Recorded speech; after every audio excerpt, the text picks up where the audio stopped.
Amados en el Señor, tengan ustedes muy buenos días. Les saludo fraterno en esta mañana de día jueves desde nuestra residencia en la ciudad de Winston-Salem, estado de Carolina del Norte, Estados Unidos de América, donde desde hace algunos meses el Señor nos tiene trabajando con la amada de Cristo aquí en Winston-Salem. Y esta mañana quiero compartirles, como siempre en estos trabajos, en estos videos, la palabra del Señor. Pero de manera particular quiero compartir con ustedes una palabra que me ha traído el Espíritu Santo con una amonestación fuerte desde tempranas horas de la madrugada. Un poco trasnochado, un poco con insomnio, pero contento de recibir el mensaje de la palabra de Dios y por este medio retransmitirlo a todos quienes quieran recibirlo y atesorarlo también en su corazón.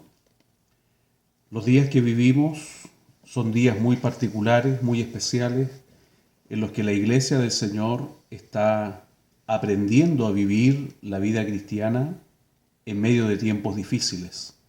Y digo aprendiendo porque somos una generación de cristianos que hemos tenido la bendición por muchos años de vivir una vida cristiana dentro de un ambiente muy favorable.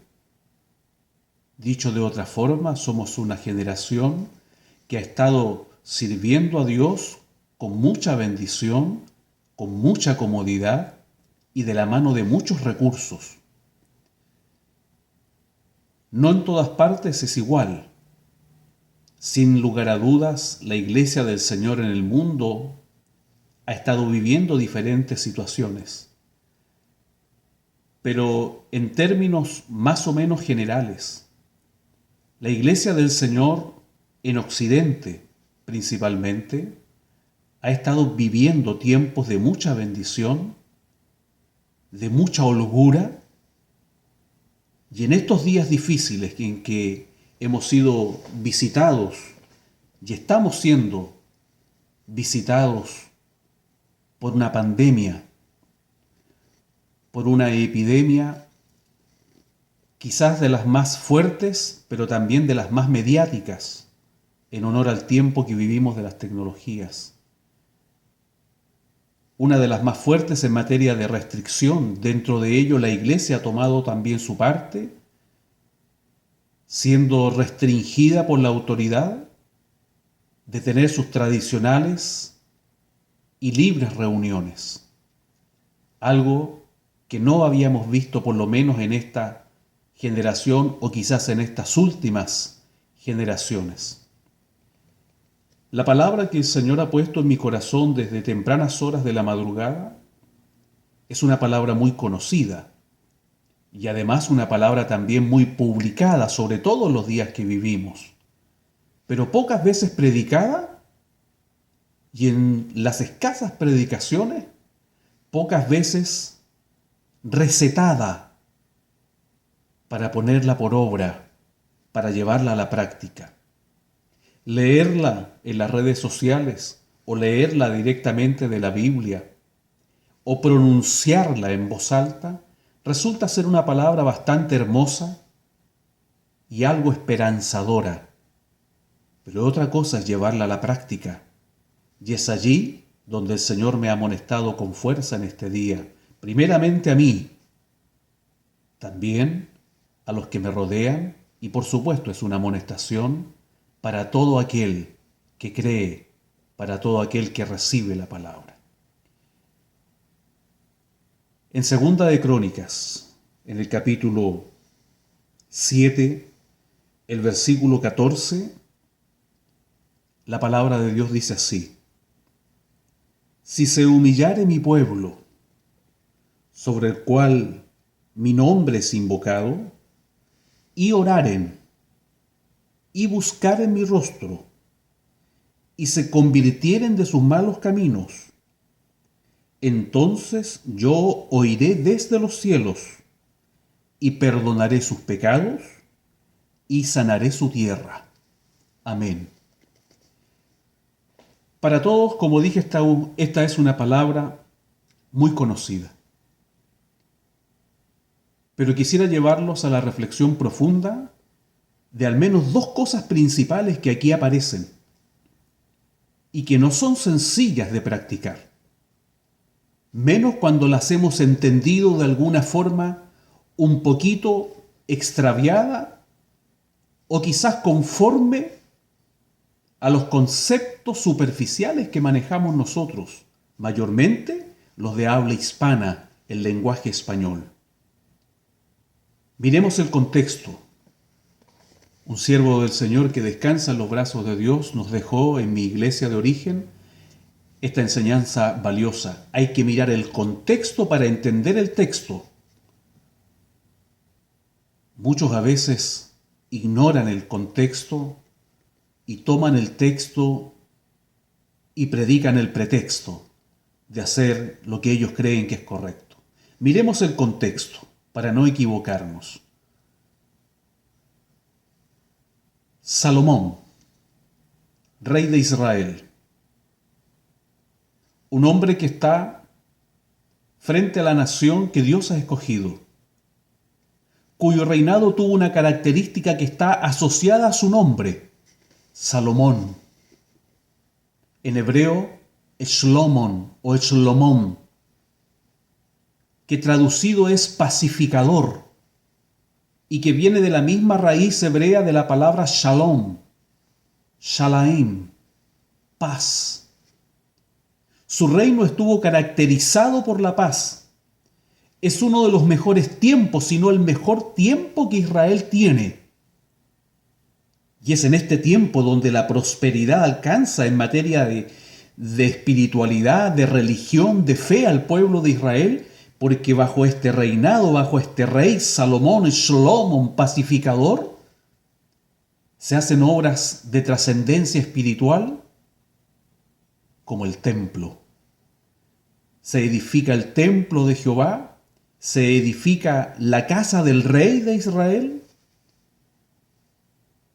Este templo fue destruido y ha sido reconstruido unas cuantas veces, pero nunca ninguna remodelación, reconstrucción, refacción ha alcanzado la gloria que tuvo este primer templo, el de Salomón.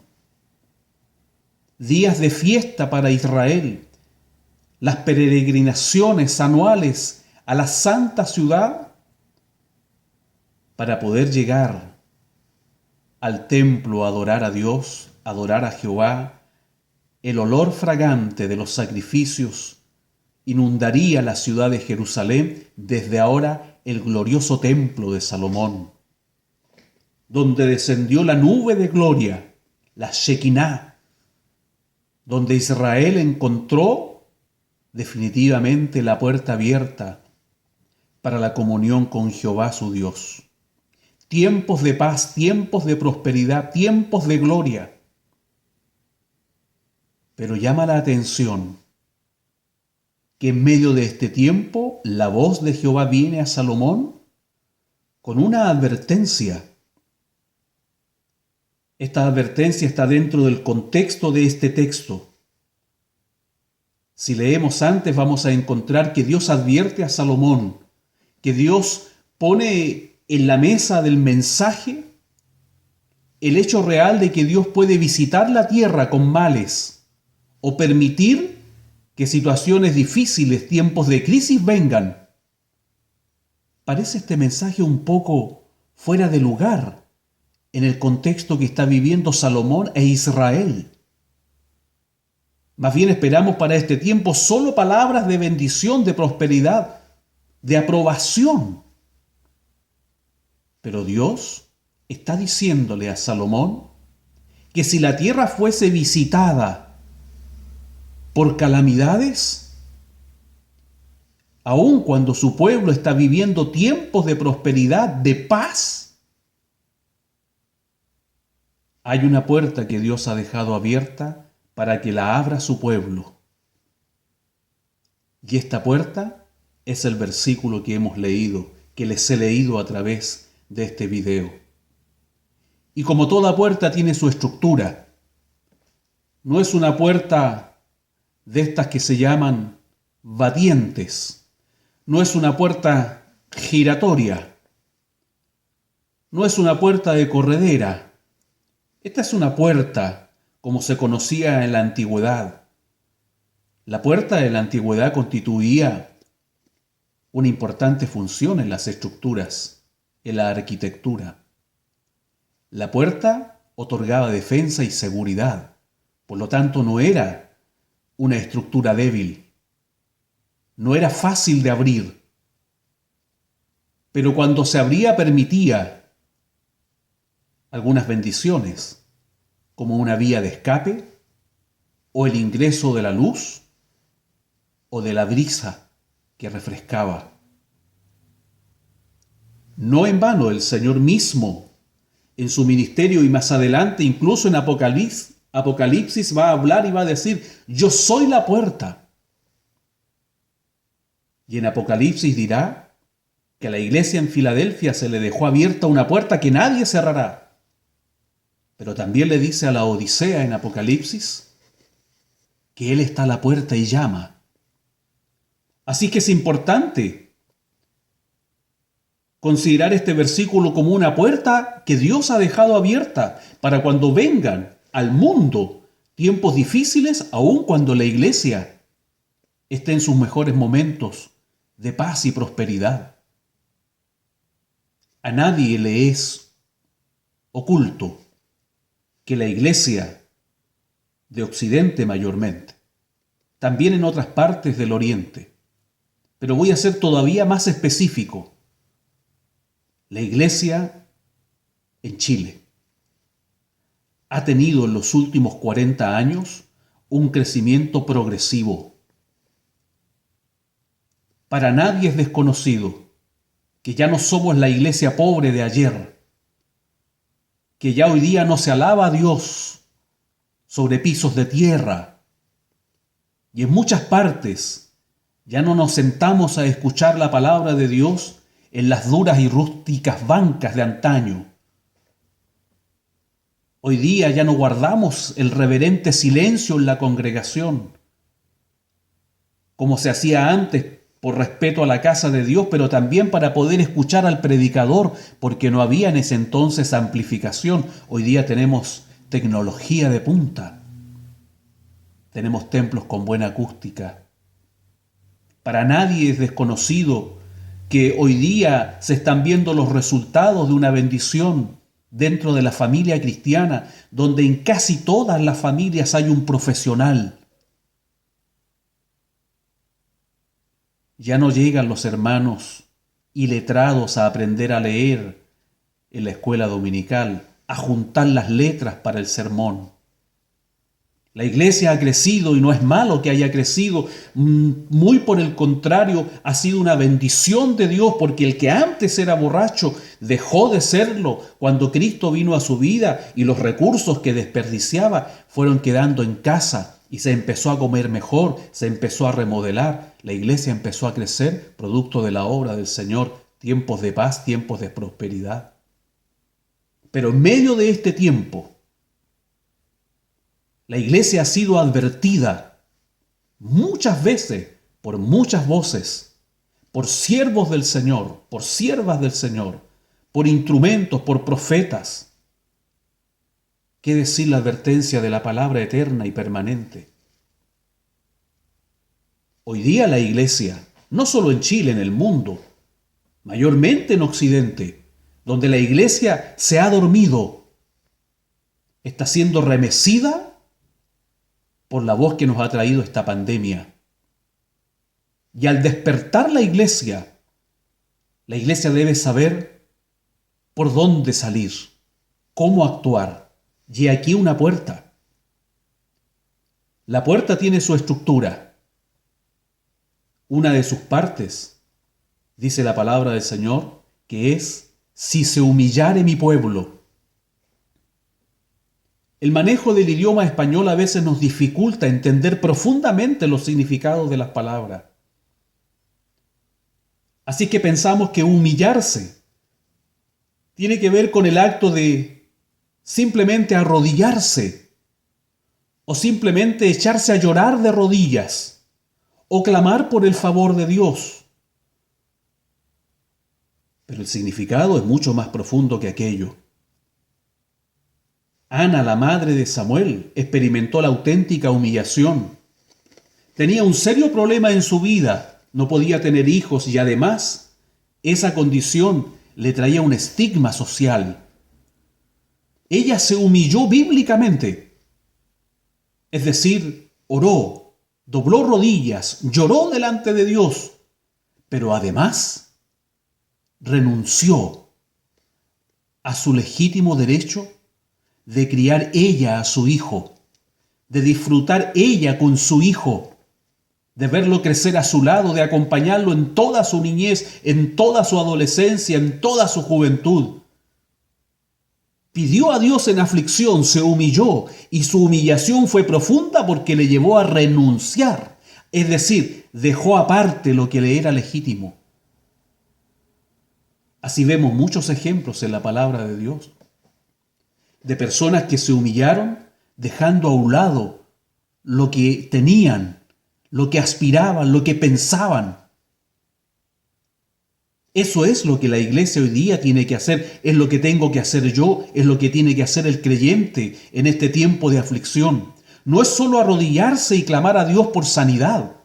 Primero, tenemos que experimentar la humillación bíblica profunda. Yo tengo que dejar a un lado mis proyectos. Tengo que dejar a un lado mis afanes, mi excesiva preocupación material, temporal, transitoria, para someterme por completo a la voluntad de Dios. Ana se humilló de esa forma, renunció a sus sueños de criar un hijo hasta la vida adulta y se sometió, se humilló para obedecer la voluntad que Dios tenía para con ese hijo que vendría, convertirlo en el más grande de los profetas de Israel. Amados en el Señor, aprendamos la humillación bíblica, la que está en la palabra de Dios, que va mucho más allá del acto físico y visible. En esto, todos debemos tomar nota.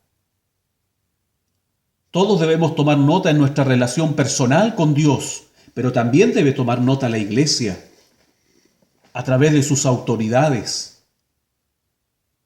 Porque la iglesia también ha estado enrolada, enredada en los afanes de este mundo, de una u otra forma.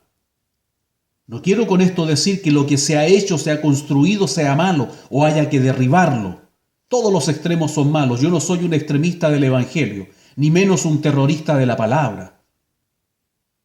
Pero sí llevo las cosas al lugar que corresponden en la gracia del Señor.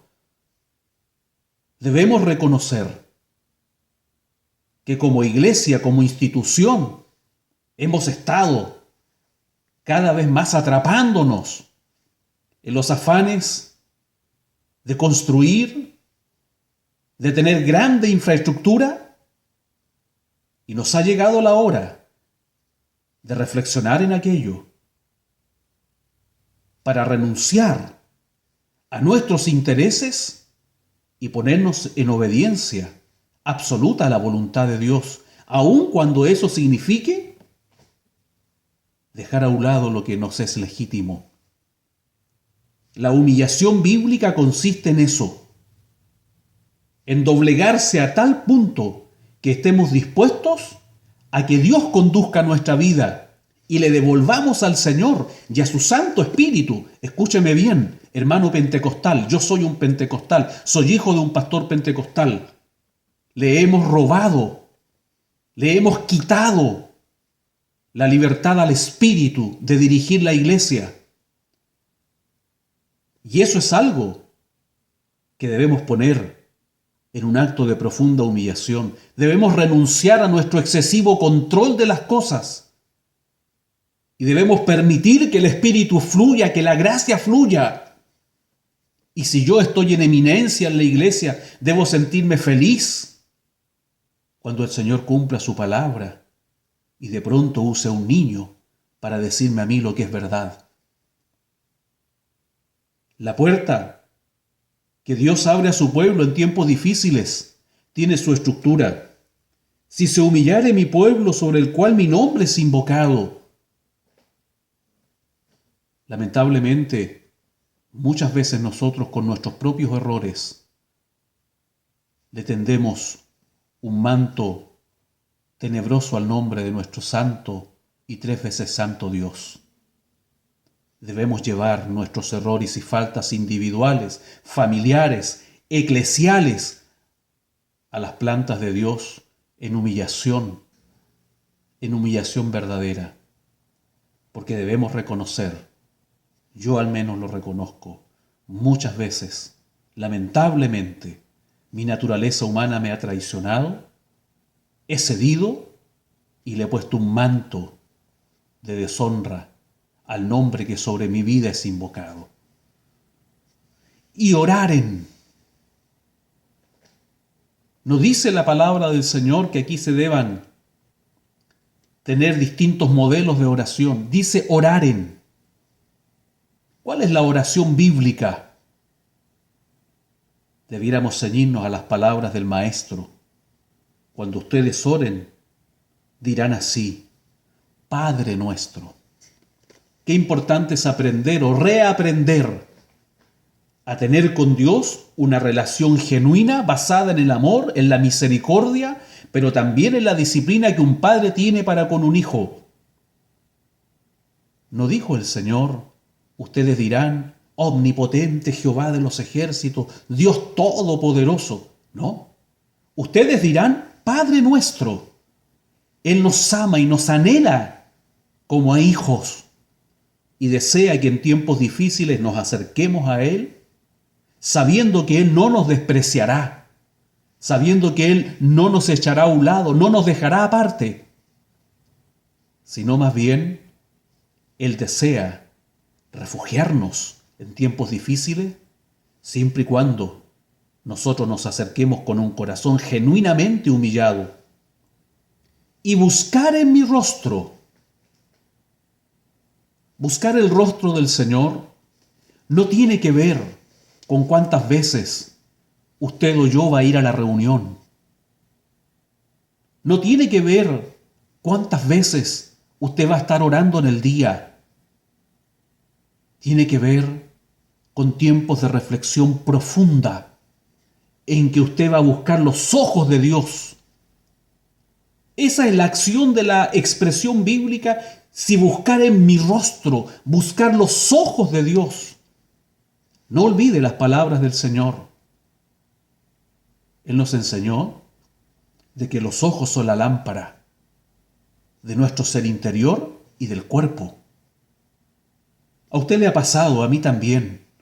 Hemos experimentado muchas veces el diálogo inaudible, pero visible de los ojos, de las miradas. Hay miradas que hablan, hay ojos que dicen.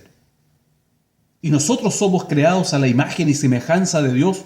Por eso es que Dios tiene un rostro, el cual Él quiere que busquen, no para contemplar una hermosura, sino para buscar en los ojos de Dios lo genuino de su voluntad, escuchar ese lenguaje, a veces invisible, del Espíritu Santo. Por eso decía yo en delante, debemos devolverle la libertad al Espíritu, para que el Espíritu nos lleve, para que el Espíritu nos guíe. Debemos buscar el rostro de Dios en estos tiempos difíciles. Preguntar como preguntó uno que fue humillado por Dios, que no se humilló a sí mismo, Saulo de Tarso, humillado, cuerpo a tierra. ¿Quién eres, Señor? ¿Qué quieres que haga? Quizás a nosotros hoy día nos corresponde esa parte. Aprovechemos nosotros de humillarnos antes de que la mano de Dios tenga que humillarnos. Y tengamos la expresión en términos humildes: Señor, ¿qué quieres que haga? ¿Hacia dónde quieres dirigir mi vida? Hoy día el mundo se plantea situaciones todavía más difíciles. Tiempos de adversidad todavía vienen y aún peores. ¿Qué hará la iglesia? ¿Qué hará el creyente? ¿Qué hará el pastorado? ¿Y si los días pasan y sigue la restricción sin poder reunirnos? ¿Ha buscado el rostro de Dios? ¿Está buscando mirar al Padre fijamente a los ojos a través de su espíritu y preguntarle: Padre, ¿qué hacemos? Alabado sea Dios. Padre, ¿qué hacemos ahora que no nos podemos reunir? Ahora que no podemos salir a predicar. Ahora que estamos confinados en los hogares. Ahora que las visitas diarias o cotidianas ya no son tan posibles. Ahora que voy al supermercado y ya no encuentro todo lo que quería. Ahora que parece que en el trabajo las cosas se van a poner difíciles. Ahora que parece que ya no va a haber faena. Ahora que parece que ya la economía va a sufrir un impacto. ¿Qué quieres que haga, Padre? Es tiempo que la iglesia busque el rostro del Señor. ¿Y si se convirtieren?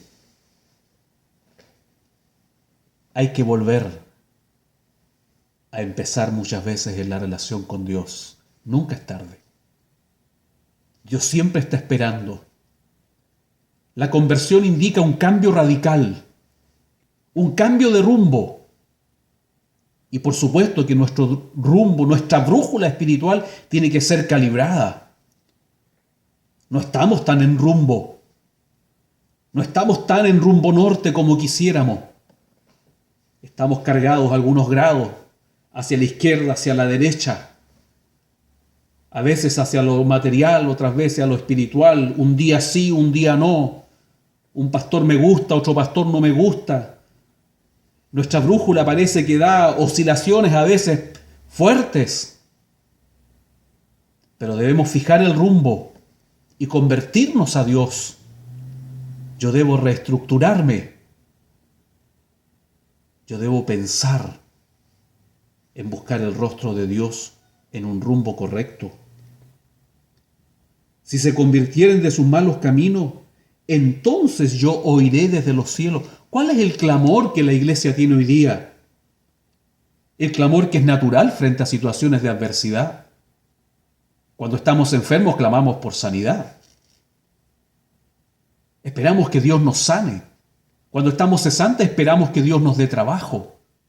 Cuando tenemos un problema, esperamos que Dios nos ayude a solucionarlo. Todavía más, esperamos que Dios nos solucione los problemas.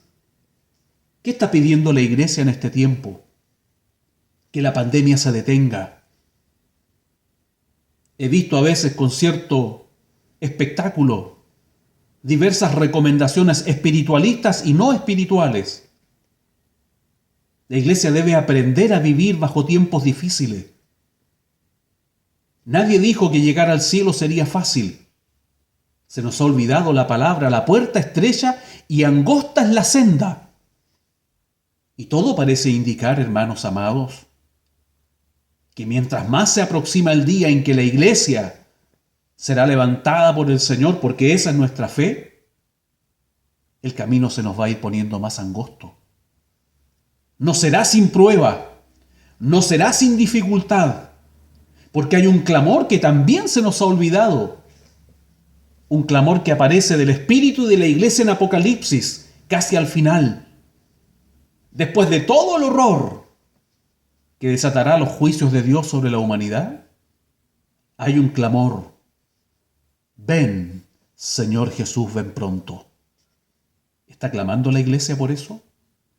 ¿O está pidiendo solamente que la pandemia acabe para volver otra vez a la rutina de siempre, para volver al parque, para volver al mall, para volver a la tienda, para volver a gastar, para volver a cobrar el sueldo, para seguir viviendo, pendiente de cuántas bloquetas necesito y cuántos sacos de cemento me llegan?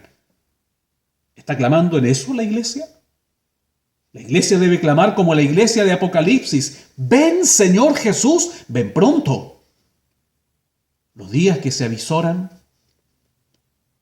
no son los mejores, son los días peores, porque la venida del Señor está a la puerta. Y el Señor escuchará a la iglesia Cuando la iglesia se haya humillado, cuando la iglesia haya buscado el rostro de Dios, cuando la iglesia se haya convertido de sus malos caminos, haya reconocido sus errores. Oirá el Señor cuando yo, personalmente, me humille renunciando a mis aspiraciones personales y sometiendo mi existencia plenamente a la voluntad de Dios. Dios me escuchará cuando yo busque su genuina voluntad en su mirada espiritual. Dios vendrá y sanará nuestra tierra. La mayor sanidad que la iglesia debe invocar no es que pare la pandemia, es que el Señor venga pronto, porque cuando el Señor venga, va a establecer el reino que tanta gente anda pidiendo en todas partes: justicia, paz, equidad, bonanza, bendición para todos. Y desde la nueva Jerusalén saldrá un río de aguas salutíferas que sanará la tierra. Amados en el Señor, aprendamos a vivir en tiempos difíciles, aprendamos a ser fieles cristianos, aun cuando hoy día el futuro ya no se ve tan claro o tan próspero como hace apenas unas semanas atrás. Parece que vamos a tener que volver a reaprender la lección de los antiguos.